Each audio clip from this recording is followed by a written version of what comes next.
Hi, my name is John Breckel, and I'm owner of Classic Carpentry. We're here centered in Naples, Florida. We're doing renovations, high-end millwork. We have a small cabinet shop on east side of town.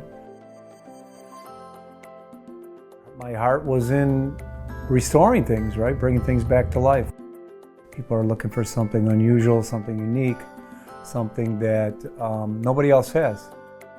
I've never let go of my Midwest work ethic.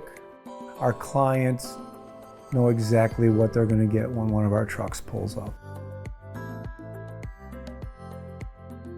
Our team of carpenters are backed up by a shop, which brings a higher quality product as well as more organized. So if there's a problem in the field, it's easily fixed because we're 10 minutes away. Coming from a millwork background, 10 years in a shop in Chicago, and then going from there into renovations. That's where I see our company going now. I've been exposed to just about every design element that you can imagine, from historic to traditional to modern to mid-century to contemporary to now transitional. I've had the great opportunity of working with a lot of designers from around the world.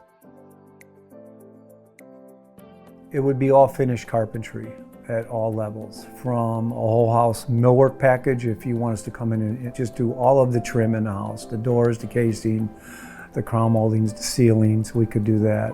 If it's an installation of a high-end cabinetry that maybe you purchase from one of the suppliers in town or somewhere else, we can accommodate that installation. Or if you need all the custom cabinetry built, we can handle that as well.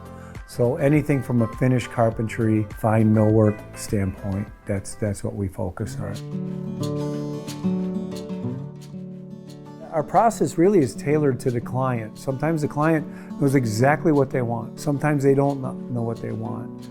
And it takes more than one visit. We've succeeded best from a design build standpoint.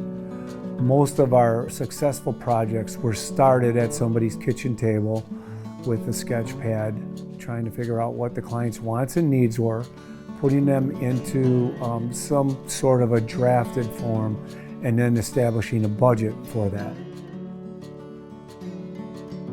The process a lot of people take is, first thing you do is run to an architect. Now he draws something that maybe addresses their wants and needs with no idea of budget. And I've seen so many projects with great intentions. Everybody gets excited. We've got a set of drawings. They send it out for bid only to find out that it's way beyond what they wanted to pay or what they plan on expending. So it's a lot of wasted effort, a lot of hard feelings. With our experience, we're able to develop that budget. I don't need full set of drawings. We don't need full specifications. We can set ranges and allowances for what it takes. We have a strong database. With 40 years in the business, we have a very powerful database of what those costs might be. So we can generally get a client within 15–20% of what that final cost would be. When we can do that, now we can pull the trigger and engage to the next step, which would be the design and architecture. They can hand us the carpentry and forget about it. We understand how all the finishes come together, whether it's the marble, the tile, the countertops, the wall coverings, the draperies, whatever it might be. So when we're out there installing, we don't have blinders on. We see everything that's going on around us. And even though we're not contracting those things, we know how they need to come together. And so we're involved in that whole process. They're not going to get that from another contracting company in town. And that's really because of our general contracting experience. I think there's 60 of these homes in Old Naples now, and a lot of them are prime for restoration. Right now, I would say our wheelhouse is in the Old Naples area, and that's getting people's attention.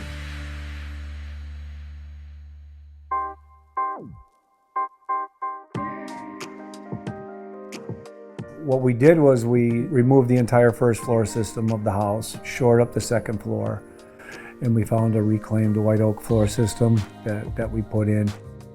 We moved forward with the kitchen renovation, along with a lot of other modifications to the first floor, which was wrapping some columns and some ceiling details. We replaced a bunch of windows and doors on the second floor. We took his existing wood floors and they put an application on there where they painted and sanded them down to look like an old painted, worn out floor. We remodeled the second floor bathroom. Everywhere in the house, the exterior of the house is all cedar originally. We were able to match that up with some concrete plank. So every wall of the house that we touched, we were able to rebuild all of the exterior.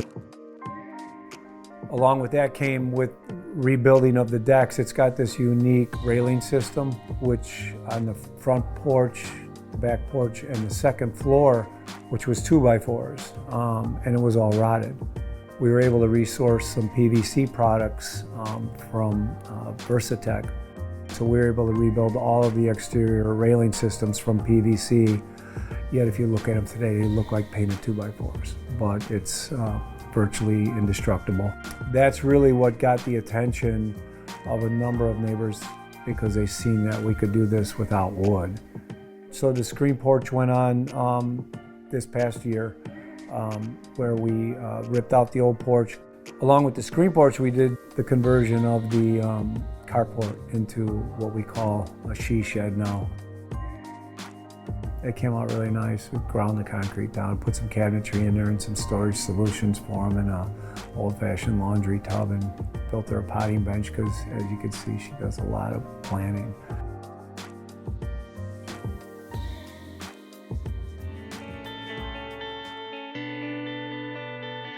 The advantages to restoring some of these historical homes is that we're grandfathered in to the footprint, and we even extended that screen porch that we put on the back of the home is also non-conforming, but we were allowed to do it because of the historical nature.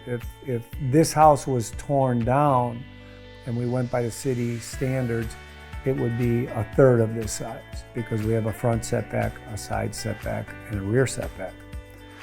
So that is the advantage, that you can not just maintain the original footprint, you can expand on that footprint if you go through that process that we went through. When we did go to Planning Commission and we did go to City Council and they found out it was historic house, it was unanimous. Unanimous. People were thrilled that we were doing the project.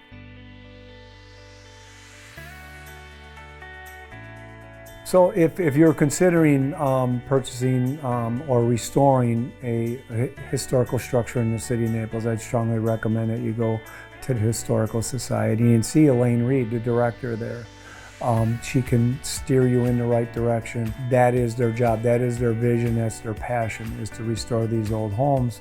Having Elaine Reed and Historical Society as an alliance and going forward is definitely the way to go. They're amazing people down there, and we hope to be doing some more work with them here in the near future. At that time, the Historical Society was starting this project to try and get some relief for these historical homes because so many people are tearing them down, and there's no need to any longer.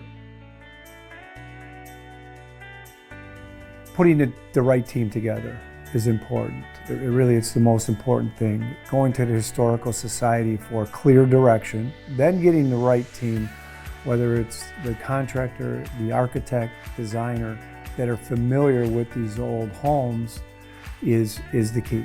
It really is the key.